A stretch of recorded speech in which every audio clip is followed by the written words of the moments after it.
Hello hello. तो कैसे हैं आप लोग? तो मैं आपका भाई यो रामलाल आ गया भाई, आपका छोटा भाई नया चैप्टर लेके जिसका नाम है न्यूक्लियाई। 2 क्वेश्चन नीट में फिक्स हैं इस चैप्टर से। सिंपल सिंपल क्वेश्चन आएंगे। पहला क्वेश्चन स्टार्ट करेंगे हम। Alpha particle consist of. Alpha particle क्या होता है भाई? अल्फा पार्टिकल कुछ नहीं होता, ये हीलियम होता है। बस इसके इलेक्ट्रॉन को लॉस करा देते हैं। तो जब इलेक्ट्रॉन को जब लॉस करा दिए तो किसी के एटम के अंदर क्या क्या होता है? प्रोटॉन होता है, न्यूट्रॉन होता है, इलेक्ट्रॉन होता है। अब ये हीलियम है जिसका एटॉमिक नंबर है 2। तो इसके पास 2 प्रोटॉन होंगे, 2 इलेक्ट्रॉन होंगे और 2 न्यूट्रॉन होंगे। ठीक है? ठीक है भाई, एक सेकेंड। प्रोटॉन न्यूट्रॉन, हाँ ठीक है। अब इलेक्ट्रॉन तो लॉस करा दिए, तो बचा क्या? 2 प्रोटॉन 2 न्यूट्रॉन। तो 2 प्रोटॉन 2 न्यूट्रॉन, सिंपल। इसमें क्या लॉजिक था भाई? इतना आसान क्वेश्चन। आपको बस इतना पता होना चाहिए कि alpha particle nothing but helium होता है 2 इलेक्ट्रॉन लॉस कराने के बाद। आगे चलेंगे। Energy equivalence to 1 MV atomic mass unit. ये तो पढ़े हो गया केमिस्ट्री के पहले चैप्टर में, अमित सर ने पढ़ाया था 1 AMU। तो इसके करस्पॉन्डिंग जो एनर्जी होती है वो 931.5 M मतलब मेगा इलेक्ट्रॉन वोल्ट होती है। आप इसको करेंगे क्या? MR रट्टा। ठीक। तो 931 MeV। अब ये आया कैसे? ये आया ऐसे, E is equal to delta MC। M की जगह पर AMU की वैल्यू रखें। 1 AMU होता है 1.67 इंटू 10⁻⁻27 kg और C की वैल्यू होती है 3 इंटू 10⁸8 का स्क्वायर कर देंगे MC स्क्वायर। तो यहाँ से इसकी करस्पॉन्डिंग एनर्जी आ जाएगी। ऐसे आई है, बट आप क्या करेंगे? इसको याद रखेंगे कि 1 AMU के corresponding 931.5 mega electron volt energy होती है और 1 इलेक्ट्रॉन वोल्ट होता है 1.6 इंटू 10⁻90। जब इसको जूल में कन्वर्ट करना होगा तब यूज़ करेंगे।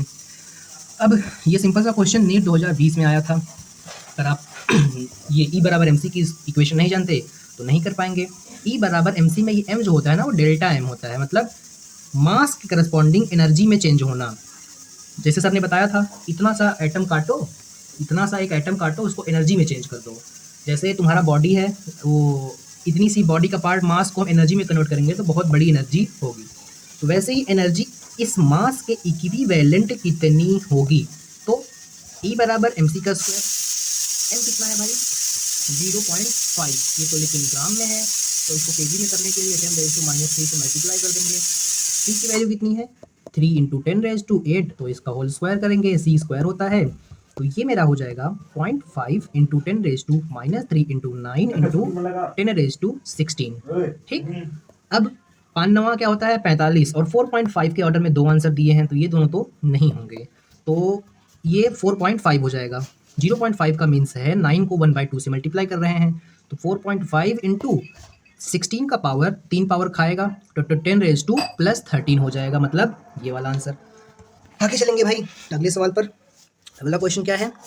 1 AMU किसके बराबर होता है? भाई मोल कंसेप्ट चैप्टर पढ़े हो ना केमिस्ट्री में। 1 AMU कार्बन का रेफरेंस लेके हम डिफाइंड करते हैं। कार्बन का ही क्यों लेते हैं? तो आप मोल कंसेप्ट सीखे नहीं हो, इसका मतलब कार्बन का ही क्यों लेते हैं, इसका आंसर मोल कंसेप्ट में अमित महाजन सर ने बताया है। 1 AMU जो होता है वो 1/12 मास होता है कार्बन एटम का। आगे चलेंगे अगले सवाल पर। What is the nuclear radius? अब न्यूक्लियर रेडियस का क्या रिलेशन होता है भाई? जो न्यूक्लियर रेडियस का रिलेशन होता है किसके साथ? ए के साथ। ए क्या है? ए है मेरा मोलर मास। मोलर मास या एटॉमिक मास कह सकते हैं, या मास नंबर कह सकते हैं। ऐसा रिलेशन होता है। अब मुझे Fe का बताना है, एल्युमिनियम का दिया है, तो radius of Fe divided by radius of aluminium बराबर ए। अब ए की वैल्यू कहाँ पे आएगी? 125। 125 डिवाइडेड बाई 27। भाई इसका मास नंबर तो यही है ना, एटॉमिक मास यही है। इसके पावर को कर देंगे 1/3। अब 125 का पावर क्यूब रूट क्या होता है? 5। 27 का 3। और एल्युमिनियम का कितना दिया? 3.6 फर्मी। 3.6 फर्मी। फर्मी क्या होता है भाई? 10⁻⁻15। 3 से इसको कैंसिल करो, 3 एकम 3, 3 दूनी 6, 12 25 60, तो 6.0 मेरा आंसर आ जाएगा। इतना फर्मी होगा किसका? F का रेडियस। आगे चलेंगे अगले सवाल पर। Volume occupied by atom is greater than volume occupied by nucleus by factor. कितना होगा? सोचो जरा। 10⁻5 होगा, तब तो आप पूरी तरह से गलत हो गए हैं। इसने रेडियस नहीं बोला, न्यूक्लियस है, एटम है, ये इसका न्यूक्लियस है। तो न्यूक्लियस का जो रेडियस होता है वो 10 रेज टू, इसका जो रेडियस होता है 10 रेज टू -15 के ऑर्डर में होता है, +15 दिख रहा है।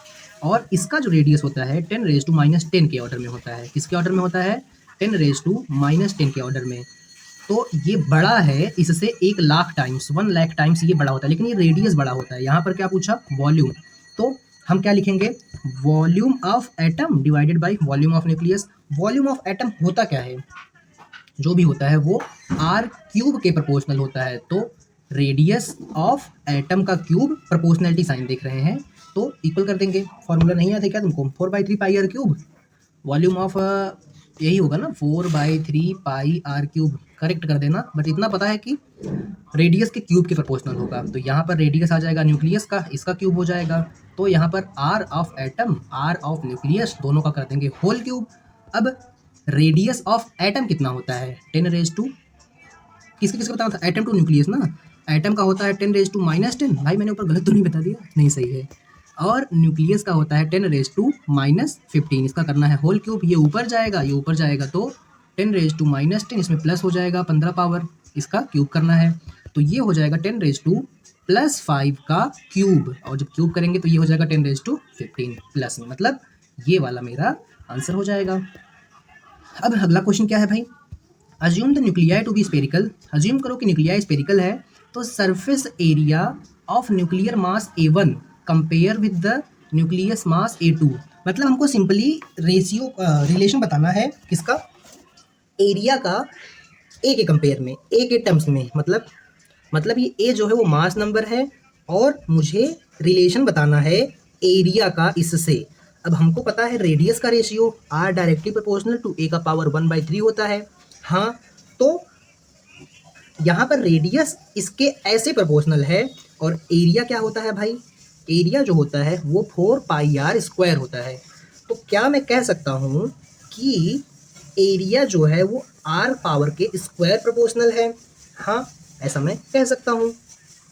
तो हम क्या करेंगे? सिंपली इस इक्वेशन में r रेडियस प्रोपोर्शनल है मास नंबर के ऐसे, तो इसको इसमें पुट कर देंगे। तो ये इसके कैसे प्रोपोर्शनल है? ये प्रोपोर्शनल है ऐसे, a का पावर 1/3, और इसका क्या हो रहा है? स्क्वायर हो रहा है। तो एरिया मेरा a पर ऐसे डिपेंड कर रहा है, कैसे? 2/3। तो ये मेरा आंसर हो जाएगा। Assuming the nucleus area, how does the surface area of nucleus mass A1 compare that of nucleus mass A2। ऐसे कंपेयर करेंगे। तो पहले का सरफेस एरिया मान लेते हैं S1, दूसरे का सरफेस एरिया S2। ये प्रोपोर्शनल होगा A1/A2 के पावर 2/3 के। ये ऐसे प्रोपोर्शनल होगा अगर दो होंगे तो। आगे चलेंगे अगले क्वेश्चन में। ये तो सिंपल वही क्वेश्चन आ गया, R directly proportional to A का पावर 1/3 पर बेस्ड। मुझे ratio of aluminium to tellurium बतानी है। तो radius of aluminium by radius of tellurium is equal to A मतलब mass number of aluminium divided by mass number of tellurium. निकाल लेंगे। कैसे निकालेंगे? इसका पावर 1/3 दिया है भाई। एल्युमिनियम का मास नंबर कितना है? 27 है, ऊपर 27 रखो। टेलिनियम का कितना है? 125 है, 125 है। इसका रूट क्यूब लेंगे जब, तो ये हो जाएगा 3, ये हो जाएगा 5, 3:5। लेकिन तो ऐसा तो आंसर ही नहीं है, तो इसमें मल्टीप्लाई कर दो 2 का ऊपर नीचे, तो ये हो जाएगा 6/10। ऐसा आंसर तो है, मतलब ये वाला। Mass number of atom, mass number of nucleus is less than atomic number. जरूरी नहीं है हमेशा एटॉमिक नंबर के लेस ही हो। Sometimes equal to the atomic number, always more than, ये भी गलत है, ये भी गलत है। Sometimes less than, sometimes more than, equal भी तो होता है, ये भी गलत है। Sometimes equal to atomic number, ये वाला सही होगा। और वैसे भी हमेशा ए जेड से बड़ा ही होता है मोस्टली, और बराबर भी होता है। मोस्ट करेक्ट स्टेटमेंट ये थी। अब हाइड्रोजन के केस में ही देख लो, इसका ए भी 1 है, इसका जेड भी 1 है, तो बराबर हो गया। लेकिन अगर आप हीलियम का देखेंगे या इसके बाद किसी भी एटम का देखेंगे, तो कभी भी मेरा ए छोटा नहीं होगा, जेड से बराबर ही होगा या बड़ा होगा। बराबर हाइड्रोजन के केस में है, तो सम टाइम इक्वल वाला ही सही होगा हमारा। दो न्यूक्लियाई है, उनका मास नंबर का रेशियो दिया है, मतलब A1/A2 का रेशियो दिया है 1:3। तो ratio of their nuclear density, देखो जो किसी के भी बीच का न्यूक्लियर डेंसिटी का जो रेशियो होता है ना, वो हमेशा कांस्टेंट ही होता है, ये कभी वेरिएबल नहीं होता। ये होता है 1:17। ये सब के लिए कांस्टेंट है, कोई भी चाहे आ जाए न्यूक्लियस, इसलिए 1:1 आ जाएगा। आप इसको याद कर लीजिएगा, ये एक बात है। अब nuclear rupture into two nuclear part, अगर कोई न्यूक्लियस रप्चर हो रहा है दो न्यूक्लियर पार्ट में, क्या इस पर कोई एक्सटर्नल फोर्स लगी? नहीं। तो इसका जो मोमेंटम होगा वो मेरा बराबर होगा with their velocity ratio equal to 2:1। इसको मान लो 1, इसको मान लो 2, तो इनके वेलोसिटी का जो रेशियो है वो 2:1 है। तो what will be the ratio of nuclear size, मतलब न्यूक्लियर रेडियस का इनके रेशियो क्या होगा? तो यहाँ पे हम क्या करेंगे सिंपली यही कंसेप्ट लगा देंगे। कौन सा वाला कंसेप्ट लगा देंगे भाई? कि initial momentum final momentum same होता है। तो इनिशियली इसके पास कोई मोमेंटम था, कोई वेलोसिटी थी नहीं, इनिशियली तो कुछ नहीं बताया, तो रेस्ट में लेंगे। रप्चर हुआ है तो इनिशियली मोमेंटम जीरो, तो फाइनली भी मोमेंटम जीरो रहा होगा। तो मैं कहूँ कि m1v1 plus m2v2 is equal to zero, तो गलत नहीं होगा, सही बात है। तो यहाँ से मैं कह सकता हूँ m1v1 बराबर m2v2, अगर मैं इसको मॉड में ले लूँ। अब मुझे m1 by m2 is equal to v2 by v1, मुझे किसका रेशियो बताना है? मुझे इसका r के टर्म्स में बताना है। अगर मैं v की वैल्यू पुट करूँ v1 बाई v2 2/1 है, तो v2 बाई v1 क्या हो जाएगा? 1/2। तो मुझे मास का मेरा आंसर आ गया कि 1/2 है, लेकिन अब मास से रेडियस का कैसे निकालेंगे? तो डेंसिटी क्या होती है? Mass upon volume. तो मैं मास को हटाऊंगा तो डेंसिटी इंटू वॉल्यूम रखूंगा, तो density into volume, density into volume is equal to 1/2। Density तो सेम ही होती है दोनों के लिए, तो वॉल्यूम आ जाएगा, और वॉल्यूम जो होता है वो आर का क्यूब के प्रोपोर्शनल होता है। किसके? आर का क्यूब का प्रोपोर्शनल होता है। तो ये हो जाएगा 1/2। अब हम क्या करेंगे? क्यूब रूट ले लेंगे, तो r1/r2 हो जाएगा 1/√2, मतलब 2 के ऊपर 1/3। ऐसा कोई आंसर जरूर होगा, 1/2 क्यूब रूट 1/3 आ गया आंसर भाई। अब इस क्वेश्चन को करने से पहले आप एक स्टोरी अज्यूम करेंगे, वरना सारी जगह कंफ्यूज होते रहेंगे।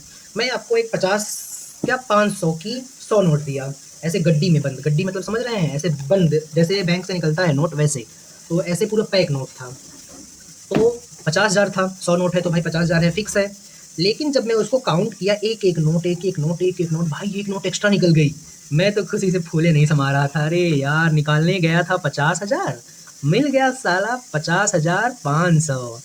तो आपको ये देख के खुशी मिली कि मैंने सोचा था इतना ही है, लेकिन जब मैं गिनने लगा सबको अलग अलग करके, तब ज़्यादा निकला पैसा। हाँ, बस ये एक स्टोरी है। स्टोरी का तात्पर्य ये है कि ये 50,000 रुपये न्यूक्लियस है। न्यूक्लियस मतलब जब वो न्यूक्लियस बड़ा था, जब मैंने उसको तोड़ा तो क्या हुआ? वो छोटे छोटे पार्ट में टूटा, और इसका मास मान लो 2 kg था, और जब तोड़ने के बाद गिना तो वो 2.1 kg हो गया, मतलब बढ़ गया। ये ऐसा क्यों हुआ? ऐसा हुआ मास डिफेक्ट के कारण। तो यहाँ से मैं क्या डेल्टा एम, मतलब मास में जो डिफरेंस आया वो 0.1 kg लिख सकता हूँ, क्यों नहीं लिख सकते? तो आगे हम इस चीज़ पर क्वेश्चन करेंगे। अभी फिलहाल हम देखते हैं इस क्वेश्चन को। इस क्वेश्चन में क्या बोला कि Mn और Mp न्यूट्रॉन और प्रोटॉन का मास रिप्रेजेंट कर रहा है। M और N क्या है? मास MnZ, प्रोटॉन है, तो करेक्ट रिलेशन बताओ। तो ये जब मास मेरा न्यूक्लियस में था तब बराबर तो नहीं होगा, जब सबको तोड़ तोड़ के गिनना चालू किए तो ज़्यादा निकला था। तो ये देखो, इसमें देखो, जब मैं तोड़ के गिन रहा हूँ सबको, मास ऑफ न्यूट्रॉन को मल्टीप्लाई किया नंबर ऑफ न्यूट्रॉन से, मास ऑफ प्रोटॉन को मल्टीप्लाई किया नंबर ऑफ प्रोटॉन से, मतलब जब मैं तोड़ तोड़ के गिन रहा हूँ एक एक करके, तब ज़्यादा निकल रहा है। ये बात सच होती है, और मैं खुद कम होती है कि ज़्यादा होती है भूल जाता हूँ, इसीलिए आप लोग को ऐसे याद दिलाया। अब देखो इस क्वेश्चन में और एक बात बतानी थी। ये जो डेल्टा एम है, इसी के करस्पॉन्डिंग एक एनर्जी रिलीज होगी जिसका नाम है बाइंडिंग एनर्जी। मतलब इतना मास बढ़ गया है, इसके करस्पॉन्डिंग ये इक्वेशन थी ना, E बराबर mc²। तो यहाँ पर ये जो मास में चेंज हो रहा है, इस मास के चेंज के करस्पॉन्डिंग एक एनर्जी रिलीज होगी जिसका नाम होगा बाइंडिंग एनर्जी। बाइंडिंग एनर्जी क्या होती है भाई? Binding energy minimum amount of वो एनर्जी होती है जो इस बड़े मास को तोड़ने में यूज होगी या लगेगी। ध्यान देना। अब इस क्वेश्चन को कैसे करेंगे भाई डील? तब इस क्वेश्चन को हम ऐसे डील करेंगे कि पहली बात, ये मेरा मास है, ये बाइंडिंग एनर्जी है। एनर्जी को मास में जोड़ रहे हो तो ये तो डायमेंशनली गलत हो गया बकलोल। एनर्जी को मास में जोड़ रहे हो, ये भी डायमेंशनली गलत हो गया। तो सही क्या होगा? बाइंडिंग एनर्जी को आपको फील करा दूंगा सिंपली E बराबर mc² से, इसकी गारंटी है। ये m क्या है? डेल्टा m है। अब बाइंडिंग एनर्जी नथिंग बट क्या है? एनर्जी ही है, तो ये बाइंडिंग एनर्जी है। अब इंटू मेरा हो जाएगा c का स्क्वायर। अब ये डेल्टा m का वैल्यू मिल जाए तो काम हो जाए मेरा। ये डेल्टा m क्या होगा? डेल्टा m होगा जब ज़्यादा को गिन रहे थे तब वाला मास, और उसके बाद जो अकेला मास था वो वाला मास। तो अकेला मास कौन है इसमें? ये सिंपली ये इस फॉर्म में इक्वेशन आएगी, उसका टेंशन मत लो। तो ये मेरा अकेला वाला मास है जब टूटा नहीं था न्यूक्लियस तब का। और ये अलग अलग जब सबको तोड़ दिया, मतलब जेड मास ऑफ प्रोटॉन था उसको तोड़ा, प्लस न्यूट्रॉन का अच्छा नंबर ऑफ न्यूट्रॉन क्या होता है? A - जेड ही तो होता है। न्यूट्रॉन का मास से न्यूट्रॉन को मल्टीप्लाई किया। अच्छा ज़्यादा कौन होगा? तोड़ने पर ज़्यादा होगा या एक रहने पर? भाई जब टूट गया था, अलग अलग नोट गिना तब ज़्यादा निकला। तो क्या मैं इस डेल्टा m की जगह ये ज़्यादा वाला माइनस कम वाला कर दूँ तो कोई समस्या आपको नहीं? Z M P plus A - Z into mn ये होगा। ये मेरा तोड़ने के बाद मास है। अब इसको हम माइनस करेंगे किससे? इससे, मतलब m जिसका मास नंबर A है, z एटॉमिक नंबर है। अब मुझे चाहिए कि ये वाला पार्ट इस साइड हो, और वैसे भी अरे यार प्रॉपर लिखता हूँ, रुको। बाइंडिंग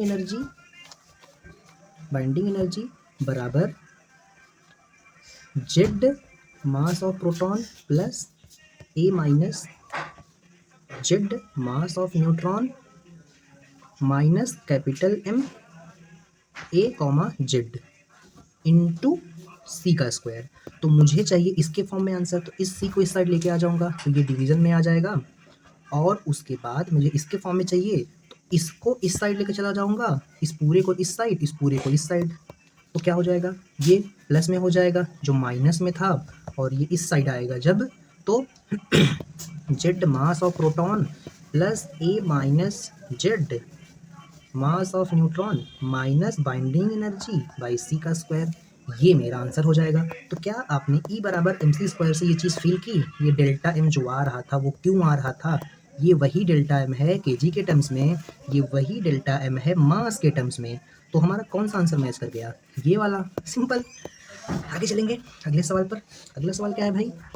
मास ऑफ प्रोटॉन दिया है मुझे, मास ऑफ न्यूट्रॉन दिया है, बाइंडिंग एनर्जी बतानी है। कैसे बताएंगे? तो बाइंडिंग एनर्जी जो वेट